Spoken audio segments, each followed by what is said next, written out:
He spent the winter holiday in another woman's bed, and he told himself his wife would never learn of it. Marius Falco came home to a silent house, a cold nursery, and a wife who had walked out into the falling snow with their son. He assumed she had finally stopped forgiving him, that her pride had done what her love never could. But when he pried up the loose board beneath the boy's bed and saw what she had hidden there, he understood she had not run from him at all. She had run to keep their son alive. The lodge stood high in the pine woods above a frozen lake, far enough from the city that the only sound after dark was the slow shifting weight of snow sliding off the steep roof. Marius Falco had bought it under a name that appeared on no paper he had ever signed, and for 11 days each winter he came here to be no one at all. No soldiers waiting in the hall, no ledgers, no telephone ringing with the endless grinding business of the family he had inherited by blood and held by fear. Only Livia. She lay across the wide bed in the grey light of late morning, one bare arm thrown across her eyes, the heavy blankets drawn up around her. She was beautiful the way costly things were beautiful, deliberate and curated and fully aware of the effect she created. Marius had met her in a private card room 2 winters earlier, and he had wanted her the way a man wants something he has been warned he must never touch. That, he had understood even then, was the larger part of it. "You are brooding again," she said, without moving. "You always brood on the last morning. I am thinking about her." It was not a question. Livia drew her arm away and studied him, and there was no jealousy anywhere in her face, only a cool and practiced amusement. "You spend the whole year building walls around this little kingdom so you can forget you have a wife, and then on the final morning you sit at that window and think about her. It is almost tender." Marius did not answer. He stood at the tall window in his open shirt, a cup of black coffee going cold in his hand, and watched the snow come down over the white sheet of the lake. He did not think of Cosima the way Livia imagined. He did not miss her. A man could not miss a thing he had never truly held. His marriage had been arranged across a dinner table when he was 26 years old, and newly the head of everything, a treaty dressed up as a wedding, the binding of his name to the old and careful money of her father's house. Cosima had come to him composed and unsmiling in a pale dress, and she had stayed composed and unsmiling for the 6 years since. She ran his home like a good officer holding a border. She raised their son. She sat at the far end of his long table and passed him the salt when he asked for it. And never once in all that time had she asked him where he had been. He had mistaken that silence for indifference. It had made the whole arrangement easy. He told himself often how fortunate he was to have married a woman who did not need him, because a woman who did not need you could never be used against you. There was the boy, of course. Rowan was 4 years old, small and grave and watchful, with his mother's dark and steady eyes and a habit of going quiet in a room full of loud men, like a clever animal going still. Marius loved him. He was almost certain of that, but he loved him the way he loved the sea view from his study, from a distance, through glass, as a fine thing that belonged to him and required nothing further. He had missed the boy's first birthday for a shipment at the docks. He had missed the second for a war with the river families. He kept meaning to be a different sort of father starting the following week, and the following week had a way of never arriving. Cosima never reproached him for any of it. That, he had decided, was a kindness. He understood now, far too late, that it had never been kindness at all. It had been a woman quietly learning that there was no help coming and making her plans accordingly. "Come back to bed," Livia said. "You have hours yet. I leave at noon. You always leave at noon." She said it lightly, but something moved behind her eyes as she said it, quick and then gone, the way a fish turns once under dark water and vanishes. Marius did not see it. He had spent 20 years training himself to read the faces of dangerous men across tables, and it had never once occurred to him to read hers. He set the cold coffee on the sill and began to dress. It was the last day.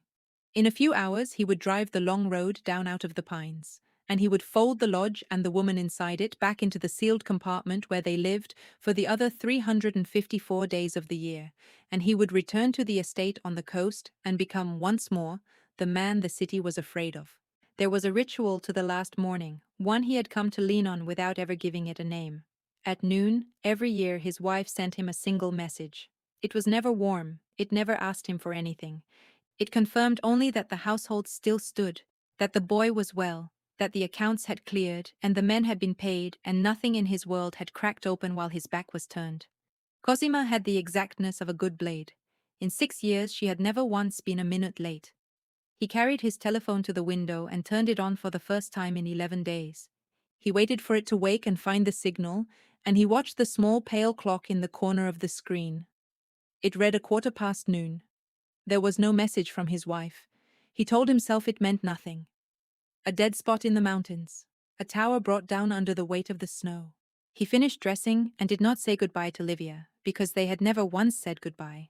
And he drove the long white road down out of the pines with the heater roaring and the telephone lying face up on the seat beside him, silent the whole way. By the time the coast came into view, low and grey beneath a sky the color of an old bruise, he had called the house 4 times. No one had answered. That, more than the missing message, was what turned the unease in his gut to something colder and heavier. Someone always answered. There were 9 people on that estate whose whole purpose in life was to answer. The iron gates stood open. Marius sat in the car at the mouth of the long drive for a moment, the engine ticking as it cooled, and looked at those open gates. In all his years they had never once stood open with no man beside them. He drew the pistol from the holster beneath his coat, laid it across his thigh, and rolled through slowly. The great house was dark. There were no lamps burning in the windows against the dying afternoon, no smoke rising from the kitchen chimney, no sound at all but the wind coming off the water and worrying at the bare black trees along the drive. He left the car door hanging open behind him and went up the wide stone steps with the gun held low against his leg, and he pushed the front door and found it unlocked. Inside, the silence had a shape to it. It was not the ordinary hush of a sleeping house. It was the silence of a place that people had left in a hurry and did not mean to come back to. He found the housekeeper in the kitchen. Renata had served his family since before he was born, and she sat now at the servants' table with her heavy coat buttoned to the throat and her hands folded on the wood in front of her, as though she had been sitting there a long while waiting for someone exactly like him to walk through the door. She did not stand when she saw him. "They are gone," she said. "The mistress and the little one. 2 nights past, in the dark." Marius set the gun down on the table between them. "Where?" The old woman shook her head slowly. She did not say. She came to the kitchen near midnight with the boy already dressed for the cold, and she sent every one of us home. She paid us each 3 months in cash from her own hand, and she told us not to speak of it, and not to come back until we were sent for. Renata's eyes were wet, but her voice did not shake. "I have known that girl 6 years, Marius. I have never seen her frightened. She was frightened that night, not of you." She looked at the doors the whole time she spoke to us, as though she expected something to come through them. Something cold moved down the back of his neck. He was still standing there when he heard the car in the drive, and a moment later Ambrose came through the front of the house calling his name, unhurried, at ease, the way a man walks through a house he has already decided belongs to him. Ambrose had been his father's closest friend, and had been Marius his whole life, the nearest thing to a father of his own, the old consigliere who had taught him which men to trust and which to bury. He took in the dark kitchen and the frightened housekeeper and the gun on the table with one slow sweep of his grey eyes. "She has left you, cousin," Ambrose said gently, spreading his hands. "I am sorry to be the one to say the plain thing. A woman gets tired. She has taken the boy to her father's people across the water, and she is making you feel it." He came closer and lowered his voice with great tenderness. "Let her have her tantrum. We will send men to bring the child home when the road's clear. But I will tell you honestly, she was never truly one of us. Cold blood in that one." "You always knew it." Marius said nothing. He was thinking of a night 3 winters ago, a night Ambrose had never known about, when a captain from the river families had come to the house while Marius was away and had sat at that very table and threatened the boy in Cosima's hearing to force a change in the shipping routes. Cosima had poured the man coffee. She had smiled. And by the following morning that captain had signed away his entire southern dock to the Falco name and had left the city forever. And to this day Marius did not fully understand how she had done it, only that she had done it alone, and had never once mentioned it, and had passed him the salt at dinner the next evening as though nothing in the world had happened. Cold blood, yes. That was one word for what his wife had. "Come," Ambrose said, a hand settling warm on his shoulder. "There is nothing here. Come away, and we will deal with it in the morning like sensible men." Marius did not move. because a thought had arrived in him, quiet and terrible, and it would not leave. He crossed the dark house to the small locked room behind the study where the recordings from every camera on the estate were kept, and he opened it, and he sat down at the screen and called up the footage from 2 nights before. Every frame from that night was gone, wiped clean down to black, and so far as Marius knew, only 2 men living had the code that could do such a thing. He was one of them. He turned in the chair and looked back through the dark doorway at the old man waiting patiently for him in the hall. He did not let his face change. It was the first thing his father had ever taught him, and the last thing he would ever forget, that the face is a door, and a man decides for himself who walks through it. So Marius turned in the chair, away from the wiped black screen, and let the old man in the doorway see only what the old man wished to see. A husband, tired and shamed, undone by the leaving of a woman he had not bothered to love. "You are right," Marius said. "There is nothing here tonight." Ambrose smiled, and it was a kind smile, and that was the worst of it. "Go and rest, cousin. Grief makes fools of stronger men than you.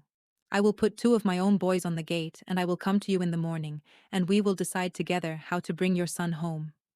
He pressed his dry lips to the top of Marius's head, the way he had done when Marius was a child at his father's funeral, and then he was gone, his footsteps unhurried down the long hall, and the front door closed behind him with a soft and final sound. Marius sat still and counted to 200. He listened to the car start in the drive, listened to the tires turn on the gravel, listened to the engine climb the hill and thin out into the wind and disappear. Then he rose, and he did not go to his bed. He went up the dark stairs to the nursery. The room was cold. She had taken the small warm things, the blankets, the boy's coat, the stuffed grey rabbit that Roan could not sleep without, and left the rest exactly as it always was, so that a man glancing in from the hall would think the child was only away for a night. Marius stood in the doorway a long moment. He had been inside this room perhaps a dozen times in 4 years. He was ashamed to find that he had to think about which was the boy's bed. He crossed to it and knelt, and he ran his hand along the floor beneath it the way a man searches a body, and near the wall his fingers found the edge of a board that sat a hair too proud of the others. He worked his nails into the seam. The board lifted. Beneath it, in the dust and the dark, lay a flat metal tin of the kind that had once held sweets, and inside the tin was a cheap telephone he had never seen, switched off, and a thick fold of papers, and a single sheet of writing in his wife's small and perfect hand. He read it kneeling on the cold floor. "If you are reading this," she had written, "then you have come home and you have thought to look in the one place your men would never think to look, which means the part of you I once believed in is still alive somewhere under all the rest. Listen to me now, the way you never once listened to me across your table. I did not leave you. I ran. And I took Rowan. Because I found what Ambrose has done. He has sold our name to Conrad Vale. The price of the deal is the bloodline. That means our son, Marius. That means a 4-year-old boy. I could not reach you. Your telephone has been dark for 11 days, and I know exactly where you go and who you go to when it is dark, and I made my peace with that long ago, but I could not stake our child's life on your answering. So I emptied the cameras myself, so that Ambrose would waste a day chasing the wrong roads, and I have gone to ground somewhere he cannot imagine me. The proof is under this paper. Take it to no one inside this house. Trust no one who has ever eaten at your table. And if you want to find us, think back, if you are still capable of it, to the place you took me the first spring, before you decided I was only a treaty with a pulse. I will wait there as long as I can. I cannot wait forever. Come alone, or do not come at all." Marius read it twice. Then he sat back against the small cold bed with the paper in his hand, and stared at nothing for a while, and something in his chest that had been packed in ice for 6 years cracked straight down the middle. She had known about Livia the whole time. She had known, and she had said nothing, and she had run into the winter with their son to do the one thing he had failed to do, which was to keep the boy alive. He unfolded the papers. Bank routings he recognized. Names he recognized. A photograph, taken from a distance through a long lens, of Ambrose shaking the gloved hand of a heavy silver-haired man on a snowbound pier, and Marius did not need to be told the man's name, because every soldier in the city knew the face of Conrad Vale. He took out his own telephone and he called the one number in the world he was still certain of. It rang once. "Gideon," he said, "wake up. Bring the fast car and no one else, and tell no one, not your mother, not your priest, not the men on my gate." His voice had gone very quiet and very level, the voice he used in the last moment before a room turned to blood. "We are going to find my wife. And then we are going to burn down everything I have spent my life protecting." They drove north through the last of the night and into a grey and grudging dawn, and with every mile the country grew harder and poorer and more honest. Gideon drove and did not speak, which was among the reasons Marius trusted him above every other living soul. The estates and the gated lanes fell away behind them. The land flattened into salt marsh and dead reed, and then into a coastline of shut canneries and boarded houses, of gas stations with plywood in their windows, and churches with their doors chained. The whole north shore emptied out and left to the gulls and the wind for the long dead months of the winter. Sable Point. He had not spoken the name aloud in 6 years. He had not let himself think it. He had brought her there the first spring of their marriage, before he understood that a man in his position was not permitted to want the woman he had been given. His mother had been born in that town, in a narrow room above a bait shop on the harbor, and he had taken Cosima there for 1 honest week, the only week of their marriage in which he had not been the head of anything. They had eaten fried fish out of paper by the frozen water. She had laughed at something he said once, and the sound of it had frightened him so badly that he had spent the following 6 years making certain he never heard it again. He had told no one on this earth about that week, not his men, not Ambrose, not Livia. It belonged to no one but the two of them, which was exactly why she had chosen it. She had known he would understand. She had gambled her son's life on the belief that some ruined and buried part of Marius Falco could still be reached. The car ate the miles, and as the dead town slid past the window, the memory he had been holding underwater for 11 days finally came up for air, and it was worse than he had let himself fear. The morning he had left for the lodge, Cosima had come to his study. She never came to his study. She had stood in the doorway in the grey morning with her hands folded in front of her, and she had asked him, in her flat and careful voice, not to go this year. Just this once, she had said, "Stay this year." And he had not even turned around. He had been choosing a watch. He had told her that the arrangements were made, that a man did not break his habits because his wife was feeling the cold, and he had asked her, cruelly, whether she had somewhere she would rather he was. She had gone quiet. And then Roan had come padding in behind her in his small socks and had taken hold of the leg of his father's trousers and looked up at him with those steady dark eyes and asked, "Are the bad men coming while you are gone?" And Marius had laughed. He had actually laughed and ruffled the boy's hair and said, "There are no bad men," and he had picked up his bag and driven into the mountains to another woman without once asking himself how a 4-year-old child had learned to ask that question. She had been trying to tell him. Both of them had. And he had chosen a watch. Marius pressed the heel of his hand hard against his sternum, against the thing that was clawing its way up out of the ice, and he made himself breathe. "Boss," Gideon said quietly. It was the first word either of them had spoken in an hour. Up ahead, Sable Point came out of the snow the way a shipwreck comes out of fog, low and grey and half surrendered to the sea. The harbor was a sheet of dirty ice. The single street of the town was empty, drifted over, the street lamps long dead, and every window black. Gideon killed the headlights and let the car roll the last stretch on its own weight, tires crunching on the frozen crust, until the old rooming house above the shut bait shop stood before them at the dead end of the street, exactly where it had stood for 100 years. There was a light in the highest window. It was not a lamp.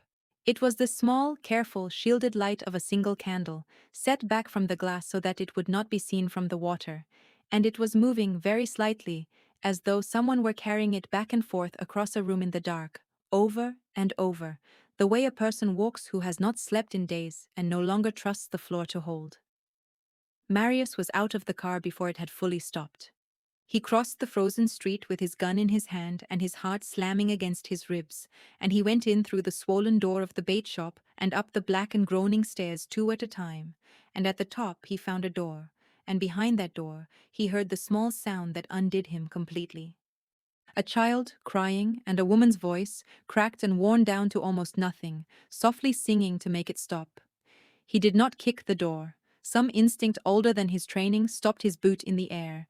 He put his hand flat against the wood instead, and he said her name, once, low, the way a man speaks to a horse in a burning barn. "Cosima." The singing stopped. There was a long and terrible silence on the other side of the wood, and then the small dry sound of a hammer being drawn back on an old revolver, and her voice came through the door, flattened and hollowed out into something he had never heard from her in 6 years. "If you are not alone," she said, "I will put the first one through the door and the second through my own eye before I let you take him. So think very carefully about what you say next." "I am alone," Marius said. "Gideon is below at the car, and no one else on this earth knows where you are." He pressed his forehead to the freezing wood. "I read your letter. I found the tin under the bed. Cosima, I came the moment I understood. Open the door, please." He had never in his life said that word to her. In 6 years he had commanded her and thanked her and ignored her, and he had never once begged her for anything, and he heard the word land on the other side of the door like a stone dropped into a deep well. A chair scraped, a bolt slid. The door opened the width of a hand, and one dark eye looked out at him over the shaking barrel of the gun, and then the eye filled and the barrel dropped and the door swung back, and Marius Falco looked into the room where his wife had been keeping their son alive, and the sight of it drove the breath out of him as surely as a blade. The room was barely warmer than the street. There was no heat. The single small window was stuffed around its frame with newspaper and rag to hold back the wind, and the candle he had seen from below sat guttering in a saucer on the sill. There was no furniture but a bare mattress on the floor and a single wooden chair, the one she had wedged beneath the door handle. And on the mattress, buried under every blanket in the room and under both of the coats she had carried out of the estate and under her own thin coat as well, was Roan, awake, his small face blotched with crying and cold but whole, entirely whole, alive, reaching up out of the heap of wool toward the doorway with both arms. "Papa," the boy said. "Papa, Papa." Marius crossed the room on his knees. He did not remember dropping down to them. He gathered his son up out of the blankets, and the boy's arms went around his neck and locked there, and the small body was cold, too cold, but it was breathing, and it was clinging to him, and it was saying his name into his collar over and over, and Marius held him and could not for a moment do anything else at all. When he could see again, he looked up at his wife. Cosima had backed against the far wall with the emptied revolver hanging from her hand. In the candlelight, she was a ruin.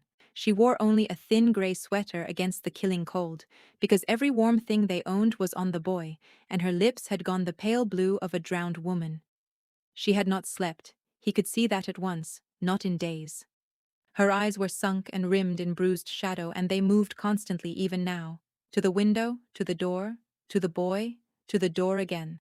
The ceaseless scanning of a soldier who has held a line alone too long to remember how to stop. Her hands, when he looked at them, were split and blistered across the knuckles, and there was a dark, stiff patch of dried blood high on her left sleeve that was not the boy's and was not from any accident. Someone had found them. Somewhere on that long flight north, someone had found them, and this woman, this administrator, this treaty with a pulse, had stood between that someone and her child and had won, and had picked the boy back up and kept running, and had told no one, and had waited in a freezing room at the end of the world for a husband who might not even bother to come. "You are hurt," he said. His voice did not sound like his own. "It is nothing." Her teeth were chattering so hard she could barely shape the words. "A man came the second night, outside the reeds below the old cannery. He was not expecting me to be the one who fought." She looked at the revolver in her hand as though she had forgotten it was there, and then she looked back at him, and the exhaustion in her face cracked open into something raw and furious. "You were with her," she said. 11 days I could not reach you. 11 days I sat in the dark with a gun across my knees while your son asked me where his father was, and you were with her." "Yes," Marius said. He did not look away from her. He had spent his whole life making other men hold his gaze while he told them the truth about themselves, and he owed her at least as much. "Yes, I was." He put the boy gently down into the blankets again, and he stood, and he crossed the small room to her, and she did not move away, only watched him come with that terrible steady stare, and when he reached her, he took off his heavy coat, the good wool coat worth more than every stick of furniture in that ruined town, and he wrapped it around her thin and shaking shoulders, and drew it closed at her throat with both his hands. "I have been a blind man," he said quietly. "I built walls to keep from being used, and behind those walls the one person who never once tried to use me stood guard over the only thing in my life worth protecting, and starved and bled, and I did not see it. I did not see you." He held the collar closed. I see you now. Something went out of her then, the rigid line of her spine. The thing that had held her upright for 11 days on no food and no sleep and no help simply gave way all at once, the way a rope gives when the last thread parts. Her knees buckled. Marius caught her before she reached the floor, gathered her up against his chest inside his own coat, and she weighed almost nothing, and that weightlessness enraged him and shamed him and broke him all in the same breath because he understood exactly what it meant. She had been giving her food to the boy. She had been giving the boy her warmth and her sleep and her coat and her very body heat, night after night, and keeping nothing back for herself, because she had decided somewhere on that road that if only one of them could walk out of the winter alive, it was going to be their son. From the mattress, Roan watched his parents with his mother's grave dark eyes, and he did not cry now. He had stopped crying the moment his father came through the door, as though some deep animal part of him had decided the siege was finally over. Cosima's lips moved against Marius's collarbone. He had to bend his head to hear it. "He is 4," she whispered. "Marius, he is only 4. And they put a price on him." She fisted her ruined hand weakly in the front of his shirt. "Promise me. Promise me you will make it so no one can ever put a price on our boy again." "I promise you," Marius said into her frozen hair. And then, because there was one thing left that she did not yet know, one thing that would decide everything that came after, he held her tighter, and he made himself say it. "The man who set the price," he told her, "is on his way here now. He has been 3 steps behind me the whole way north, and he is bringing everyone." Below them in the street the car horn sounded once, short and low, the signal they had agreed on for trouble. Marius was already moving. He wrapped the boy in the whole heap of blankets, until only his face showed, lifted him against one shoulder, and took Cosima's arm across the other, and they went down the black stairs together into the freezing dark. Gideon stood by the open car door with his eyes on the coast road. "Headlights," he said quietly. 3 sets, maybe 4, coming slow on the ice.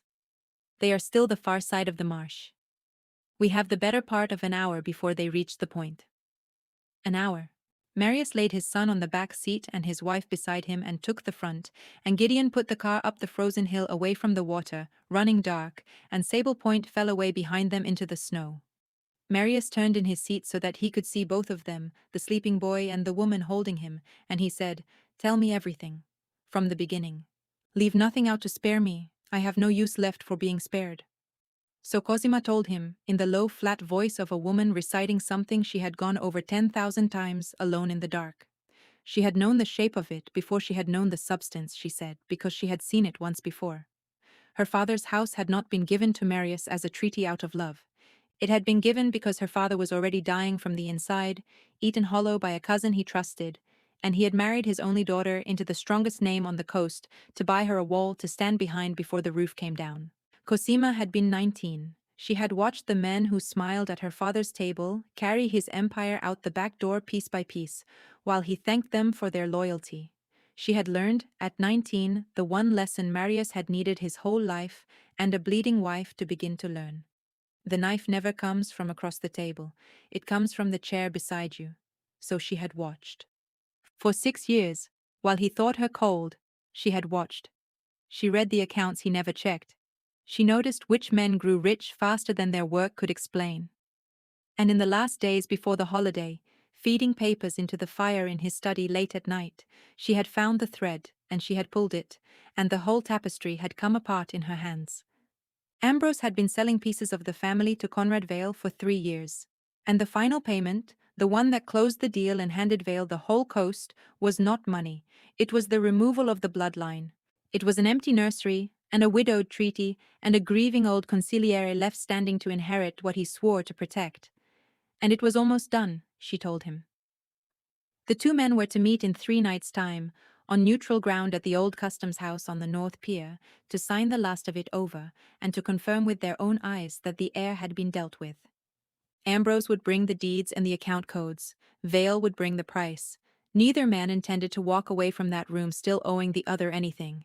If the boy were gone by then, the coast would change hands in an evening, and no soldier in the city would ever know a war had been fought. Marius sat very still in the dark of the car. "There is one more thing," Cosima said, and here her steady voice failed her just slightly at the edges. The reason I could not simply wait for you. The reason I could not risk one telephone call to the lodge. She looked down at the sleeping boy so that she would not have to look at her husband. Your Livia belongs to Vale. She has belonged to him since before you ever saw her across that card table. She was placed in your path like a coin on a road.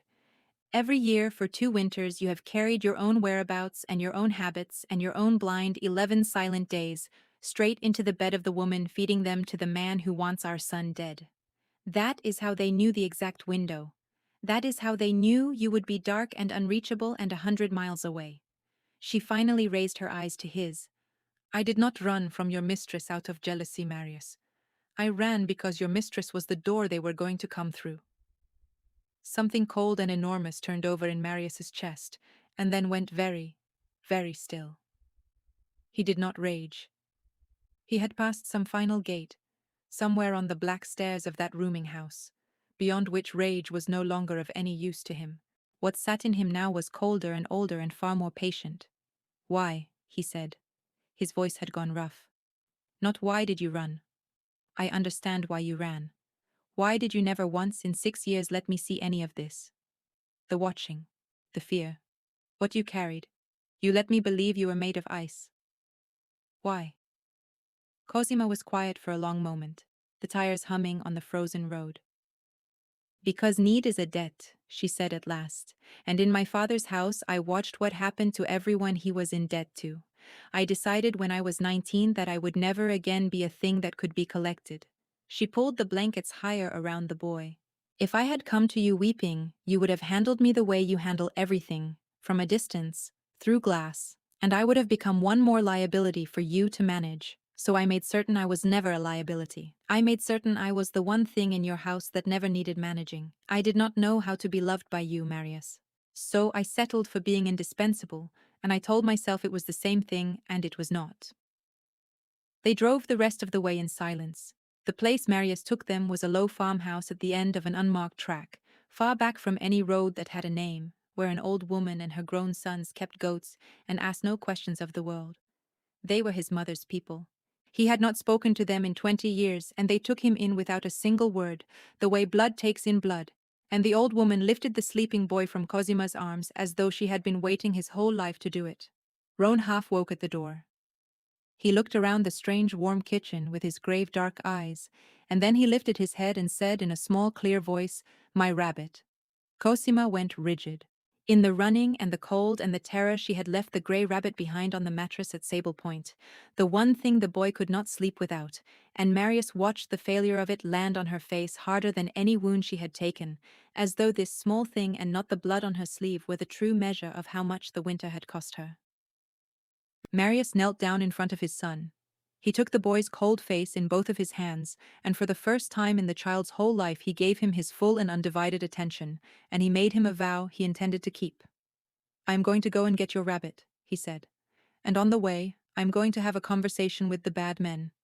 And after tonight, Roan, I promise you there are not going to be any more bad men. Not ever again." The king's kitchen emptied around him.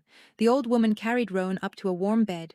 Cosima was made to sit by the stove with a bowl of goat stew she was too far gone to lift, and one of the sons crouched and fed it to her a spoon at a time as though she were a child herself, and she let him, which told Marius more than anything how close to the end of her strength she had run. Marius went out alone into the freezing yard, and he took from his coat the cheap telephone from the tin under his son's bed, the one Cosima had left him, and he turned it on. There was one number saved in it. He understood, looking at it, that she had thought of even this, that she had left him not only the proof, but the weapon and the aim. He dialed Ambrose. The old man answered on the second ring, and his voice was thick with false sleep and false worry. "Marius, thank God. My boy, where are you? I have had men on every road since dawn." Marius closed his eyes. He let his breath go ragged. He reached down into the deepest and coldest room in himself, the room his father had built there, and he brought up something that sounded exactly like a man whose heart had been torn out. "I found them," he said. Silence on the line. Careful silence. "Where?" Ambrose said gently. "Marius, where did you find them?" "In the snow," Marius said, and he let his voice break on the word, and it was not entirely a performance because the image he was describing was one he had come within 1 hour and one candle of finding true. Off the north shore, someone got to them on the road. My wife and my son. Someone got to them first, Ambrose. They are gone. And then Marius stood in the frozen dark, and he listened to the man who had taught him to shoot, the man who had pressed dry lips to his hair at his father's grave, receive the news that a 4-year-old boy was gone, and be glad. He heard it. Under the soft words of comfort, under the there, and the my poor boy, and the we will find who did this, and open his throat, Marius heard the thing he needed to hear, the small warm loosening of a man from whom an enormous weight has just rolled away. Ambrose thought the work was done. Ambrose thought the line had ended in the snow. And a man who believes he has already won stops watching the door. Come to me, Ambrose said. Come home and let me take care of the arrangements, the way I took care of your father's. Not yet, Marius said. I cannot look at anyone yet. Give me 3 days. He made his voice small. Ambrose, the thing you and I were building, the understanding with the North, does it still hold? Tell me one thing in my life still holds. It holds, my boy, Ambrose said, and the tenderness in it was obscene. Everything is arranged. 3 nights from now it will all be settled and you will be free of every burden you have ever carried, I promise you. Come and stand beside me when it is signed. Come and let the old world die, and the new one be born with your own name on top of it, where it belongs. I will be there, Marius said. I promise you I will be there. He hung up the telephone. He stood a while in the yard and let the snow fall on his bare head and did not feel the cold. Then he went back inside. Cosima had pushed the bowl away and was watching the door for him, because she was always watching the door, and when he came in she read his face the way she read the accounts, all of it at once. He believes it, she said. He believes we are dead. He believes you and the boy are dead, Marius said, which means from tonight they stop hunting. The child is safe here with my mother's people, safer than he has been in his whole life, because the only men who wanted him gone now think their wish came true. He crossed the warm kitchen and he crouched in front of her chair so that his eyes were level with hers. And in 3 nights, they are going to walk into a room on the North Pier, believing they have already won, unguarded and unafraid, to sign a coast that no longer exists over to each other. And you and I are going to be waiting for them. Cosima looked at him for a long moment. Whatever she saw in his face made her own harden into something to match it. You are going to kill Ambrose, she said. Not a question. He raised you. He raised me to know what to do with a man who sells a child, Marius said. He looked down at his own hands. I have spent my whole life burning down other men's houses to protect this one.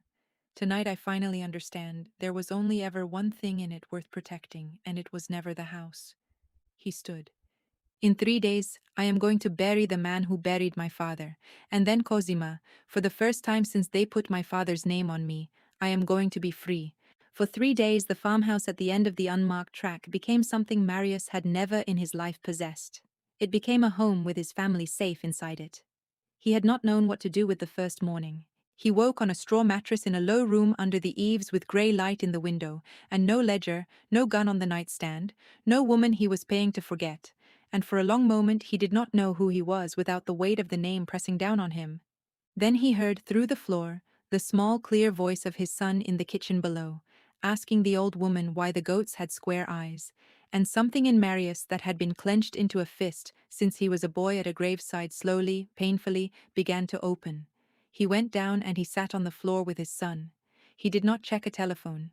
He did not take a single call.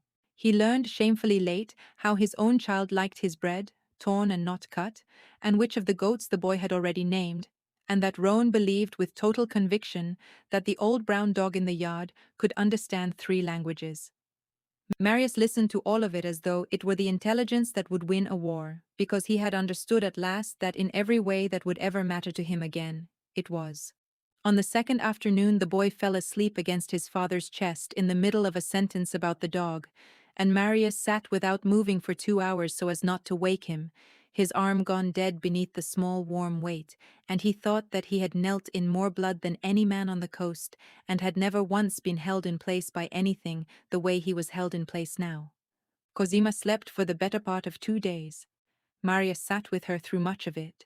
On the first night her fever climbed and she thrashed and spoke to people who were not there, to her dying father, to a 19-year-old version of herself, and once terribly to Roan, telling him in a small flat voice to be quiet now. Be quiet, the men are on the stairs. Marius held her hand through all of it and did not let go, and when she finally surfaced on the second evening, clear-eyed and weak in herself, the first thing she did was try to sit up and reach for a pen and paper, because there was work to be done, and the first thing Marius did was take the pen gently out of her hand and set it out of her reach. "The work can wait 1 hour," he said, "while you eat something you do not give away." He fed her himself that evening, the way the son of the house had fed her the first night, a spoon at a time, and she let him, and it was the most honest thing that had passed between them in 6 years of marriage. He cleaned the wound on her arm where the man in the reeds had opened her. It was not deep, but it had gone angry, and as he worked he found the other things her long sleeves had hidden across 6 years, a thin white scar along one forearm, a knuckle that had healed crooked, the small permanent marks of a woman who had been quietly standing between his family and the dark for longer than he had ever bothered to notice. He pressed his thumb once against the crooked knuckle. "The river captain," he said. "3 winters ago, you did not talk him into signing over that dock. You made him." Cosima looked at the wall. "He put his hand on my son's head," she said, "at my own table. I explained to him what would happen to that hand." She turned her eyes back to Marius, and there was no apology anywhere in them. "You were away. Someone had to be the one who did not flinch." "You have been the one who did not flinch for 6 years," Marius said quietly. "And I gave the credit to my own name, and the money to my accounts, and I never once looked at the woman at the end of my table and saw a soldier." He set down the cloth. "I am looking now." On the second noon, out of 6 years of iron habit, she stirred where she lay and reached for a telephone that was not there, and her cracked lips began to shape the words of the message she had sent him at that same hour every year of their marriage. "The household stands, the boy is well, the accounts have cleared." She stopped herself halfway, and a kind of grief crossed her face at the smallness of it, at how she had loved him for 6 years in the only language she had let herself use, a daily report that asked for nothing back. Marius took her hand before she could be ashamed of it. "You do not have to send me the message anymore," he said. "I am not going away again. From now on I will simply be in the room." They planned in the long evenings after the boy was asleep, at the scrubbed kitchen table with the goat lamp between them, and it was there, bent together over the papers from the tin, that Marius finally understood the full size of what he had married. Cosima did not merely know the accounts, she held them. Years ago, quietly, telling no one, she had made herself the second signature on the true reserves of the family, the deep offshore money that Ambrose believed he alone could reach, the money that was the whole substance of what Vale was buying. She had done it, she said, for exactly this. For the day the knife came from the chair beside them, and someone in the house needed to be able to close a fist around everything at once. The code that had wiped the cameras clean had been the same, one quieter key she had cut for herself long ago and never once mentioned. So when Ambrose and Vale walked into the customs house to sign the coast over to one another, Marius said slowly, following it to its end. "They will be signing over an empty box," Cosima said. "I can move all of it in the time it takes them to uncap a pen. Everything they are trading their souls for will already be gone, sitting under a name neither of them will ever find, and they will not know it until long after it no longer matters." She permitted herself, for the first time in the whole ordeal, the ghost of a smile. "Let them have their meeting. Let them sign. They will be dividing a kingdom that belongs, on paper and in full, to a 4-year-old boy who cannot yet tie his own shoes." Marius looked at her across the lamplight, at the bruised and sharpened face of the most dangerous person he had ever sat across a table from, and he felt something he had spent his whole adult life refusing to feel about another human being. He felt safe. "You frighten me," he said. It was not a complaint. "Good," Cosima said. And then it happened, the thing he had spent 6 years making certain he would never hear again. Something he said, or the way he said it, or simply the strangeness of being warm and fed and not yet dead, cracked the exhaustion in her, and she laughed. It was quiet and rough and rusty from disuse, and it undid him more completely than her blood or her fever ever had, because he understood in that moment the true measure of his blindness. He had spent 6 years starving himself of that sound because he had been afraid of what it would cost him to want it. And it had cost him almost everything anyway. On the third night, they dressed in dark clothes in the cold farmhouse kitchen. Marius checked his weapon. Cosima loaded the memory of every rooting number into her head, the way another woman might fix her hair. In the next room, the old woman sat by the fire with the sleeping boy against her shoulder, and she looked up as they made ready to go out into the snow and do the terrible thing that had to be done, and she said only one thing to Cosima, not to her son. "Bring him back to the boy," she said. "Both of you. That child has waited long enough for his parents to come home." The customs house stood at the far end of the North Pier, a long low building of black brick with tall barred windows, abandoned to the gulls since the port had moved south a generation ago. Snow fell steadily into the sea beyond it, vanishing without a sound into the black water. Marius had come with Gideon and the 2 elder sons of his mother's people, quiet, hard men who had asked only whether it was true about the boy, and had loaded their guns without another word when he said that it was. Cosima came too. Marius had tried for an hour to make her stay with Roan, and she had let him spend the hour, and then put on the dark coat and walked out to the car, and that had been the end of it. His wife did not stay behind. She had only ever made him believe he was the one going forward. They were in place among the rusted cranes long before the meeting. A little before midnight the cars came out along the pier, headlights sweeping the falling snow, unhurried, unafraid, exactly as Marius had known they would be, because men who believe the war is already over do not check the shadows. Ambrose came first, in a heavy fur collar, an old king arriving to collect his reward. Conrad Vale came behind him, silver-haired and enormous and smiling, flanked by 4 of his men. They met in the light of a single lamp inside the customs house and shook hands, and one of Vale's men spread a leather folder of documents across a crate, and Ambrose took out the good pen he had carried to 100 signings, and Marius watched through the barred window as the 2 men who had sold his son bent their heads together to divide the coast between them. He let them sign. "Let them put their names to it," Cosima had said. "Let them believe for 30 seconds that they won. It is the only justice we will ever be able to charge them." So Marius waited until both signatures were dry. Then he walked in through the front door with his gun down at his side, alone, into the light. The room turned to stone. Vale's men reached for their weapons and found, from the dark of the high windows, 3 rifles already trained on them, and Gideon's voice out of the black said the first man to lift a hand paints the wall with the second. Nobody lifted a hand. Ambrose stared at Marius as though at a ghost risen dripping from the harbor. His mouth worked. "My boy," he whispered, "you are alive. Thank God you are alive. I have been out of my mind." "I stop," Marius said. He did not raise his voice. He never would again. "Do not use that word to me. You do not get to thank God in front of me ever again." And then Cosima stepped into the light beside her husband, alive, upright, her dark eyes fixed on the old man. And Marius watched the last of the color drain out of Ambrose's face. Because a clever man understands the whole of his ruin in a single instant, and Ambrose had always been clever. "You," he said. "Me," Cosima agreed. Conrad Vale had not moved. He looked from the woman to the man, to the guns in the dark, did the arithmetic of a lifetime in trade, and spread his enormous hands.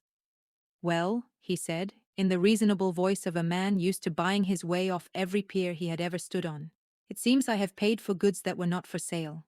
Name the number, Falco. Every man in this room has a number." "He does not," Cosima said. She set the cheap telephone on the crate beside the signed and useless deed, and she turned it so the 2 men could see the screen, and with one finger she pressed a single key.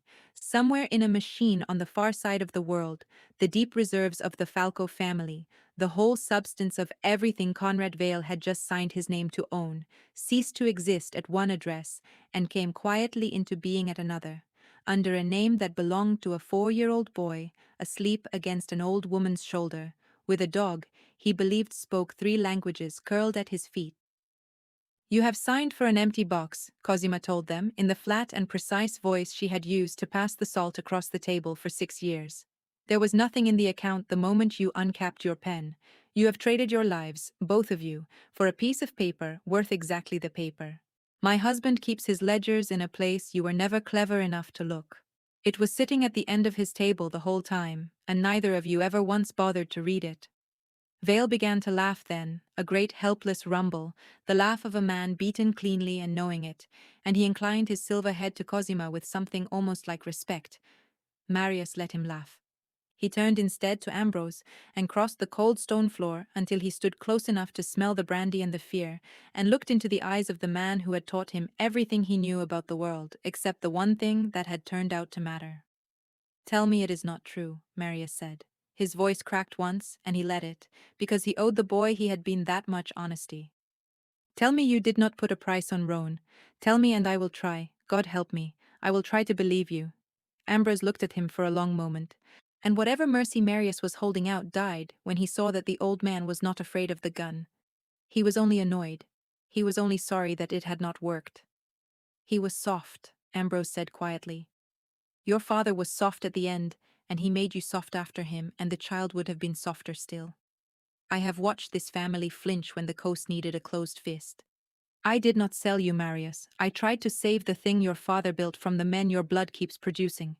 The boy was a means." He shrugged, an old man's shrug. "It was never personal. You of all people should understand that." "You are right," Marius said. "I do understand it. And that is the tragedy of your whole life, that you taught it to me and I believed it, right up until the moment I knelt in a freezing room and understood there is nothing on this earth that is not personal." He did not make a speech of it. His father had taught him that too, and it was the last of Ambrose's lessons he would ever use. He raised the gun and ended the man who had raised him, once, cleanly, and caught the old body as it fell and lowered it to the cold floor with a gentleness he had not planned and could not afterward explain. And he knelt there a moment with his hand on the dead man's chest while the snow came in through the open door and settled on them both. Then he stood and turned to Conrad Vale, who had stopped laughing. "Take your men and your worthless piece of paper," Marius said, "and go back to the north. Tell everyone you meet what happens to men who reach for a Falco child, and pray to whatever you pray to that you never see my wife's name on a document again, because she is far less merciful than I am." For a moment nobody moved. Then the youngest of Vale's men lost his nerve in the terrible quiet and went for the pistol under his arm. He never cleared it. Gideon's shot came down from the dark of the high windows, and the boy sat down hard against the crate and did not get up, and after that not one of the others so much as breathed too loudly. Marius let Vale go anyway. A dead Vale was a martyr and a war. A ruined Vale, crawling home stripped of his fortune to men who had watched him swagger north with the coast in his pocket, was a lesson the whole city would read for a generation. Vale gathered his living men and his dead one and his empty paper and walked out into the snow, and the great cars turned on the pier and went back the way they had come, their red lights dwindling along the black water until they were gone. Marius stood a while over Ambrose's body. Cosima came and stood beside him, and she did not tell him he had done the right thing because she was not a liar, and there had been nothing right anywhere in that room. She only put her hand flat against his back, over the old leather of the holster, the way a person steadies something that might otherwise fall. "Take me home," Marius said very quietly. "There is a boy waiting up for us with a dog that speaks 3 languages. And on the way, wife, we are going to stop at a dead town on a frozen harbor, because I made a promise about a rabbit, and tonight I find I am a man who keeps his promises." They stopped at Sable Point on the way home, in the blue hour before dawn, when the snow had finally stopped, and the whole dead town lay hushed and white and almost beautiful under the last of the stars. Marius went up the black stairs alone. He did not let Cosima come. He walked back into the freezing room where his wife had kept their son alive on nothing but her own body and her own refusal to lie down, and he stood in it for a while in the grey light, looking at the bare mattress, the wooden chair still angled from the door, the newspaper still stuffed around the window frame, the saucer with its drowned stub of candle. He made himself see all of it. He made himself understand fully and without the mercy of looking away exactly what she had endured in that room while he slept warm 100 miles off in the arms of the woman who had sold them. Then he crossed to the mattress and picked up the small grey rabbit lying where it had fallen among the blankets, and he held the ridiculous worn thing against his chest with both hands like a man holding something holy, and he wept once, hard, alone, where no one living would ever see it. And then he wiped his face and went back down to his family and did not speak of it, and Cosima, who saw everything, saw that too, and said nothing, and took his hand. They came back to the farmhouse at first light. Before they went in, Cosima stopped him with a hand on his arm in the cold blue yard, and she said the thing she had been carrying since the customs house. I did not know if you would come, she said. She would not look at him. When I chose Sable Point, I told myself I was choosing it because your men would never think of it. That was true. But it was not the whole truth. The whole truth is that I chose the one place on earth that would mean nothing to anyone but you, because I needed to know. If you came, it meant there was still a man in there worth having saved, and if you did not come. She stopped. Her jaw worked. If you did not come, then I would have my answer, and I would raise our son alone, and I would never again waste a single hour of my life wondering what you were. Marius took her face in both his hands. I came, he said. You came, she agreed, and something in her let go a little at the saying of it. The old woman met them at the door with her finger to her lips. The boy was asleep, she said. He had fought it for hours, sitting up at the window watching the track for the car, until his small body had simply overruled him near 4 in the morning, and she had carried him up to bed. Marius went up the narrow stairs and stood in the doorway of the little room under the eaves. Roan lay in the middle of the big bed, one arm flung out across the empty space where he had clearly been reaching for someone who was not there. His dark hair stuck to his forehead, his breath slow and deep. Marius crossed the room as quietly as a man of his size could, and he set the grey rabbit down in the crook of the boy's outflung arm, and in his sleep, without waking, Roan gathered it in against his chest and went still and easy, the last of some deep unconscious vigilance finally letting go now that the world had been made right in a way he was too young to name. Marius knelt by the bed and watched his son breathe until he was certain of it, the way a man learns to be certain of a thing only after he has come within 1 candle and 1 hour of losing it forever. Behind him, in the doorway, Cosima made a small sound. He turned. She was standing with one hand braced against the frame, and the thing that had held her upright through 11 days of siege and 3 days of planning and 1 long night of blood, the iron spine that had never once, in 6 years, permitted itself to bend in front of him, finally reached the end of what it could carry. It was over. Her son was safe and asleep with his rabbit in his arms, and there was no longer any reason on earth for her to keep standing, and so she stopped. Her legs simply stopped holding her. Marius caught her before she reached the floor. He had caught her twice before that week in the freezing room and in the car, but those had been the collapses of a body running out of fuel, and this was something else entirely. This was the collapse of a wall. She turned her face into his chest and gripped the front of his coat in both her ruined hands, and she wept, at last, the way she had not let herself weep since she was a girl of 19, watching her father thank the men who were burying him, great silent shaking sobs with no sound to them at all. And Marius sank to the floor with her still in his arms and held her through every one of them and did not tell her to stop. You do not have to stand any more, he said into her hair, over and over. I have you. You can put it down now. I have you. You do not have to be the one who does not flinch. I am here. Put it down. He did not know how long they sat on the cold floor of that little room while their son slept above them with a grey rabbit in his arms. Long enough for the sky in the window to go from black to grey to the thin gold of a winter morning. Long enough for 6 years of ice to finish breaking.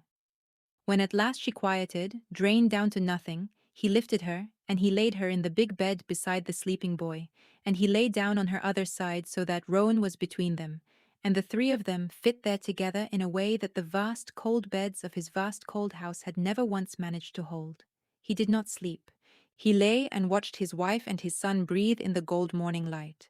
And somewhere in that quiet hour, listening to the 2 of them, Marius understood that there was still one loose thread left in the world, one person still walking free who had opened his door to the men who wanted this exact bed emptied. And he understood, with the cold, clean certainty that had replaced all his rage, exactly what he was going to do about her.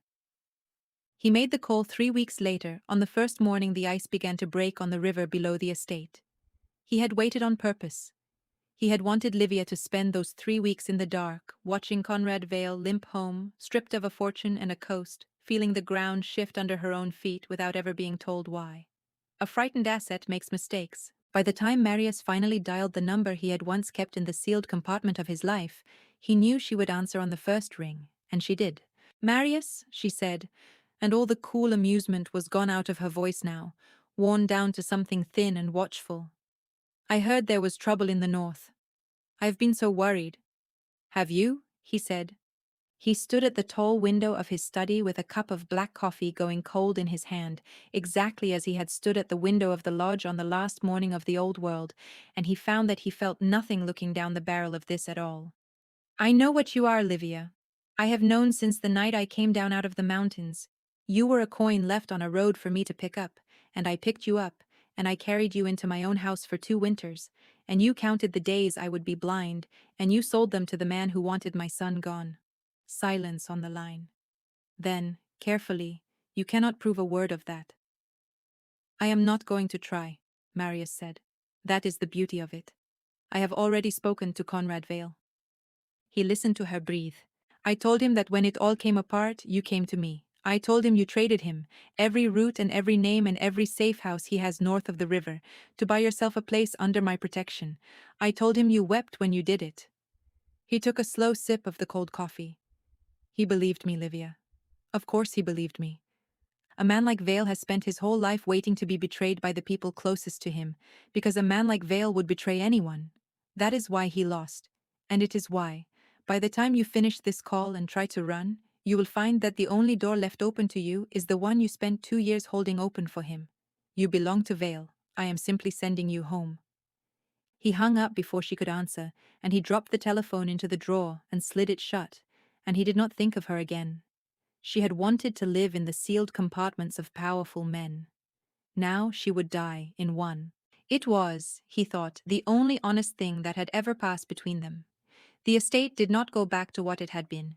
Marius found he could not stand the sterile perfection of it anymore, the beeswax and the filtered air and the long dead table, and so he tore the heart out of the old order and built a new one around a different center of gravity. The men understood quickly that the true power of the family no longer sat at the head of the table. It sat wherever Cosima sat. She kept the books openly now, and the deep accounts stayed exactly where she had put them on the night of the customs house, under the name of a boy who was learning to tie his own shoes, with his mother holding the pen until he was grown. The soldiers who had once called her the cold one now lowered their voices when she passed, the way men lower their voices near something that has proven it can end them.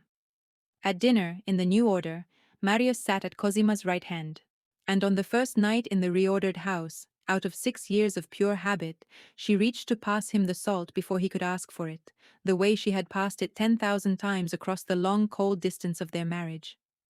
This time he caught her hand, and he turned it over, and he pressed his mouth to the crooked knuckle that had healed wrong in his service, and he took the salt from her and set it down, and did not let go of her hand for the rest of the meal. She let him hold it.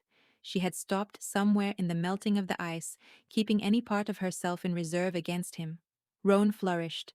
Children are built to heal, and he healed, and the grave watchfulness in his dark eyes softened week by week into something closer to an ordinary boy's, though he never did give up the grey rabbit, and he never did fully lose the habit of counting the people he loved when they came into a room.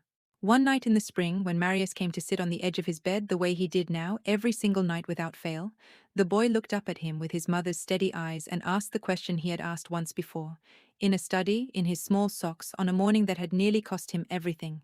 "Papa," he said, "are the bad men coming?" And this time Marius did not laugh. He did not ruffle the boy's hair and reach for his bag and walk out the door to another life. He gathered his son up against his chest and he held him, and he told him the truth, which was the only thing he had left to give that was worth anything at all. "No," he said, "the bad men are not coming. Your mother saw them a long way off, before anyone else in the whole world could see them, and she stood in the door until I came home. No one is ever going to get past your mother and me. You can go to sleep now, Roan. You can put it down. The watch is ours now."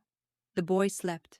Downstairs Marius found his wife standing at the window in the last of the spring light, and he came and stood behind her and wrapped his arms around her, and out across the melting river a bird was singing somewhere in the bare trees, and Cosima laughed at something, low and easy and unafraid, the sound he had spent 6 years running from, and would now spend the rest of his life making certain he heard every single day. He had spent one winter holiday in another woman's bed, and he had come home to a silent house and a cold nursery and a wife gone into the snow, and he had believed, for the length of one long terrible drive, that he had lost everything. He understood now that the house had been empty long before the night she left it. It had been empty every ordinary evening he sat at the head of that table, and failed to see the woman at the other end of it, the one who was quietly holding his entire world together with her bare and bleeding hands, and asking him for nothing, and waiting, year after year, for him to simply turn his head and look. She had not disappeared to leave him. She had disappeared because it was the only thing loud enough at last to make a blind man see. And when he finally opened his eyes in a freezing room at the end of the world, he found that the treaty he had married had been the whole empire all along, and the quietest person at his table had been holding the knife, the ledger, and his entire heart, the entire time. If this story pulled you in, if you felt that moment in the freezing room the way I hoped you would, then do me a small kindness and tap that like button, subscribe to the channel, and share this with someone who believes, the way I do, that the quiet ones are always the most dangerous people in the room, and tell me down in the comments. What was the moment Marius should have seen it coming? I read everyone. I will see you in the next story.